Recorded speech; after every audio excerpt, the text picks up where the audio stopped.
Hi hello అందరికి నమస్తే. నేను మీ రవీందర్. తెలంగాణ రాష్ట్రంలో ఎన్నికలు ముగిసినాయి. తెలంగాణ రాష్ట్రంలో ఎన్నికలు ముగిసిన తర్వాత ఇప్పుడు అందరి చూపు ఆంధ్రప్రదేశ్ పక్క రాష్ట్రమైనటువంటి ఆంధ్రప్రదేశ్లో ఎవరు గెలుస్తారు, మళ్ళీ ఇప్పుడున్నటువంటి వైఎస్ఆర్ కాంగ్రెస్ పార్టీ మళ్ళీ అధికారంలోకి వస్తుందా, లేకపోతే జనసేన టీడీపీ కలయికలో ఉన్నటువంటి పార్టీ అధికారంలోకి వస్తుందా అనేది చాలామంది ఆసక్తిగా ఎదురు చూస్తున్నారు. సో ఈ నేపథ్యంలోనే కొన్ని సర్వే సంస్థలు కూడా సర్వే నిర్వహిస్తున్నటువంటి పరిస్థితి ఉంది. ప్రస్తుతం అయితే టైమ్స్ నౌ ఈటీజీ నిర్వహించినటువంటి సర్వేలో మళ్ళీ వైఎస్ఆర్ కాంగ్రెస్ పార్టీ అధికారంలోకి వచ్చే అవకాశం ఉందనేది ఆ సర్వే చెబుతున్నటువంటి పరిస్థితి. సో అక్కడ ఉన్నటువంటి ఎంపీ సీట్లలో 25కు 24 గెలిచే అవకాశం ఉంది, లేదా 25 కూడా గెలిచే క్లీన్ స్వీప్ చేసే అవకాశం కూడా ఉందనేటువంటిది ఆ సర్వే చెప్తున్నటువంటి పరిస్థితి. సో మరి ఇది ఫేకా, నిజమా, లేకపోతే వైఎస్ఆర్ కాంగ్రెస్ పార్టీ డబ్బులు ఇచ్చి చేయించుకుందా అనేటువంటి చర్చ కూడా నడుస్తున్నటువంటి నేపథ్యం.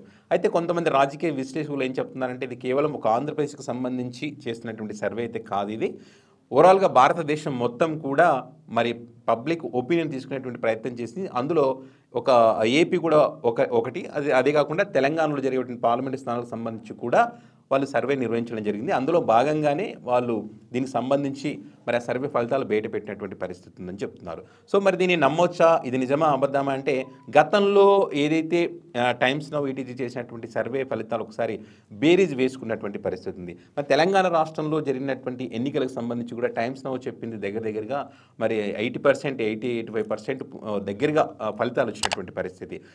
అంటే ఎన్నికల ముందు ఏం చెప్పింది, ఖచ్చితంగా తెలంగాణ రాష్ట్రంలో కాంగ్రెస్ పార్టీకి 64 నుంచి 70 సీట్లు వచ్చేటువంటి అవకాశం ఉందని చెప్పింది. మరి 64 సీట్లు కాంగ్రెస్ పార్టీకి వచ్చింది. అదేవిధంగా బీఆర్ఎస్ పార్టీకి 38 నుంచి 40-44 సీట్లు అటు వచ్చేటువంటి అవకాశం ఉందన్నది 39 సీట్లు వచ్చినటువంటి పరిస్థితి. సో ఇదే కాకుండా మధ్యప్రదేశ్, రాజస్థాన్ ఈ ప్రాంతాల్లో కూడా టైమ్స్లో చెప్పినటువంటి సర్వే కొంత అంటే 60-70% నిజమైనటువంటి పరిస్థితి. ఆ ఫిగర్ కొంచెం దగ్గరగా ఉన్నటువంటి పరిస్థితి. సో ఈ నేపథ్యంలో ఇది చూసుకునేటువంటి పరిస్థితులు ఖచ్చితంగా ఇక్కడ ఏపీలో కూడా ఇప్పటికిప్పుడే ఎన్నికలు జరిగితే కనుక ఈ టైమ్స్ నౌ చెప్పినటువంటి ఫలితాలు ఖచ్చితంగా వచ్చేటువంటి అవకాశం ఉందనేటువంటిది కొంతమంది రాజకీయ నాయకులు, రాజకీయ విశ్లేషకులు, అదేవిధంగా మరి వైఎస్ఆర్ కాంగ్రెస్ పార్టీ శ్రేణులు నమ్ముతున్నటువంటి పరిస్థితి. సో ఏదేమైనా అంటే ఇప్పుడు ఏదైతే చంద్రబాబు నాయుడు గారు అరెస్టుకు సంబంధించి ప్రజల్లో మరి ఆయనకు అనుకూలంగా మారలేదా, ప్రభుత్వం మీద వ్యతిరేకత రాలేదా, మరి ఆయన టీడీపీ గ్రాఫ్ కొంత పెరిగింది ఆయన అరెస్ట్ తర్వాత అని చెప్పారు. ఇక్కడ తెలంగాణ ఎన్నికల ఫలితాలు కొంత అక్కడ ప్రభావం చూపించేటువంటి అవకాశం ఉందని కూడా చెప్పినటువంటి పరిస్థితి. మరి ఇవన్నీ అదేవిధంగా జనసేన టీడీపీ కలుస్తారు కాబట్టి ఎక్కువ శాతం ఓట్లు వచ్చేటువంటి అవకాశం ఉందని కూడా రకరకాలుగా జరుగుతున్నటువంటి పరిస్థితుల్లో మరి ఇప్పుడు ఇలాంటి సర్వే ఫలితాలు రావడం నిజంగా మరి ఈ పార్టీకి కొంత, టీడీపీ పార్టీకి, జనసేన పార్టీకి కొంత షాక్ అనే చెప్పొచ్చు. అయితే మరి మొత్తం వార్ వన్ సైడ్ ఉండేటట్టుగా ఉంటే మరి ఎందుకు జగన్మోహన్ రెడ్డి గారు తన పార్టీకి సంబంధించినటువంటి నియోజకవర్గాలు ఉన్నటువంటి ఇన్ఛార్జీలను ఎందుకు మారుస్తున్నారన్నది ఇక్కడ ప్రశ్న. సో మరి గెలిచే అవకాశం ఉంటే ఎందుకు మారుస్తున్నారు అంటే కొంతమంది ఏంటంటే గెలిచే అవకాశం లేదు కాబట్టి అక్కడ అభ్యర్థులను మారిస్తే గెలిచే స్కోప్ ఉంది కాబట్టి అది సర్వే తన సొంత సర్వే చేయించుకున్నారు కాబట్టి అక్కడ అభ్యర్థులను మారుస్తున్నారు.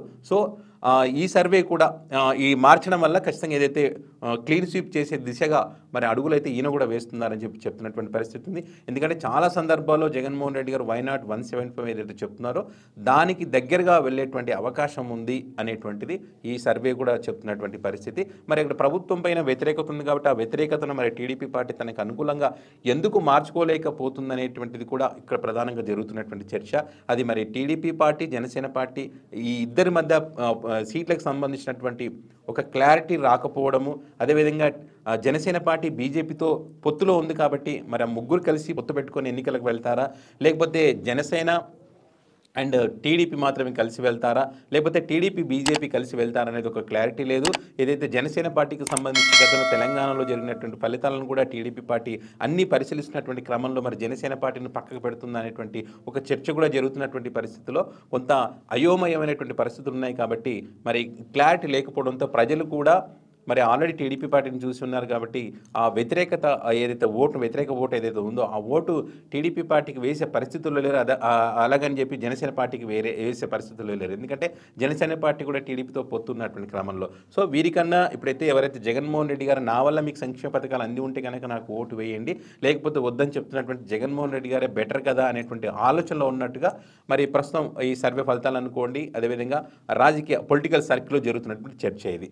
సో ఏది ఏమైనా కూడా ఫైనల్గా మరి వచ్చే ఎన్నికల్లో ప్రజలు ఎలాంటి ఫలితాన్ని ఇస్తారనేటువంటిది మాత్రం ఎన్నికల తర్వాతనే తెలిసేటువంటి అవకాశం ఉంది. సో ప్రస్తుతం అయితే టైమ్స్ నౌ ఇట్ ఈజ్ ఇచ్చినటువంటి పర్సెంటేజ్ ఎంత అని ఒకసారి మనం చూస్తే కనుక ఖచ్చితంగా ఇప్పుడు ఏదైతే ఏపీలో వైసీపీకి 50% ఓటింగ్, టీడీపీకి 37% ఓటింగ్, అదేవిధంగా జనసేనకి 10% ఓటింగ్, బీజేపీకి 1% ఓటింగ్ వచ్చేటువంటి అవకాశం ఉందనేది మరి ఆ సరిగ్గా ఫలితంగా మనం చూడవచ్చు. సో మరి మూడు పార్టీలు కలిస్తే కనుక ఇంకేమైనా పెరిగే అవకాశం ఉందా లేదని చూడాలి. సో ఇప్పుడు ముగ్గురు కలిసినా కూడా 48% వస్తుంది, వైసీపీకి మాత్రం 50%. అంటే గతంలో ఎన్నికల కన్నా కొంత ఎక్కువగానే కనిపించినటువంటి పరిస్థితి ఉంది. సో మరి ప్రజలు అది ఏదైతే ప్రభుత్వ వ్యతిరేక ఓటు ఎటువైపు వెళ్తుంది ఏందనేది మాత్రం ఎలక్షన్లో ప్రజలు ఓటు వేసిన తర్వాత రిజల్ట్ని బట్టి ఆ రిజల్ట్ రోజే తేలేటువంటి అవకాశం ఉంది.